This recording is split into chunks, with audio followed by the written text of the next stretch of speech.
John Goodman, and I am talking to you about an appraisal contingency issue. We currently are recording this video in a market where there is a hyper shortage of inventory in residential real estate. And one of the ways that buyers and their brokers are making their offers as attractive as possible is by modifying the appraisal contingency to make it more attractive to a seller. In other words, modifying the appraisal contingency in a way that makes it harder to back out of a property because of appraisal issues. Because what happens is it's not unusual for a property to go on the market, for competition to drive up the price of the property above what comparable sales would suggest the market should pay. And the seller wants to have some confidence that the buyer will close, notwithstanding the fact that the house may not appraise, in fact, is not likely to appraise for the actual purchase price. The problem that we have been running into recently is that these clauses tend to be written by the brokers who are submitting the offer.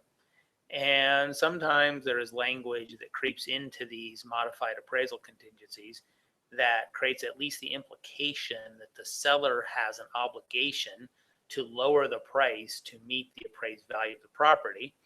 And in most of these situations, that is not what the seller intends, and we're talking about how to avoid this problem.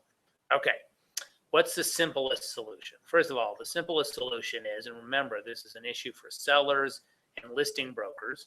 Remember what the problem is, avoiding the implication that the seller has an obligation to lower the price.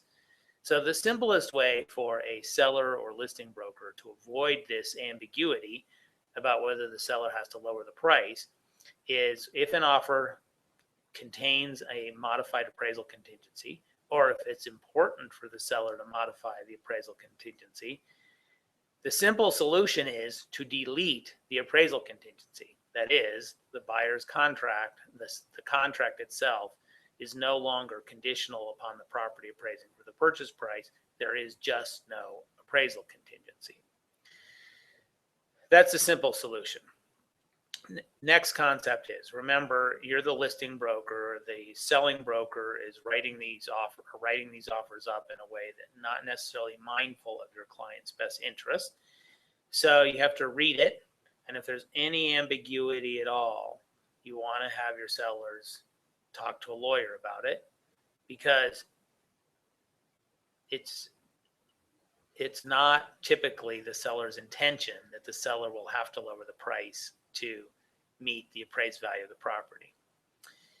The idea in most of these contingencies is the property went under contract at this higher price, but the modified contingency says the buyer does not have the ability to terminate the contract if the property fails to appraise at this higher price.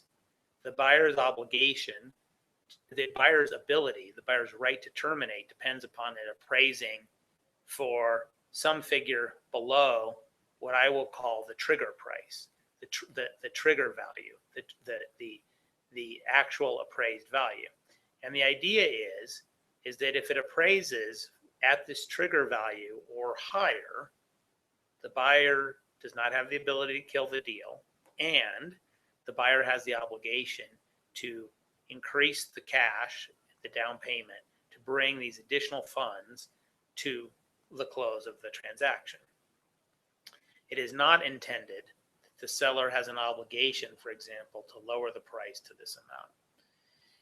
In our state, there is not a pre-approved appraisal contingency that has all these subtleties into it, and you need to be careful about it.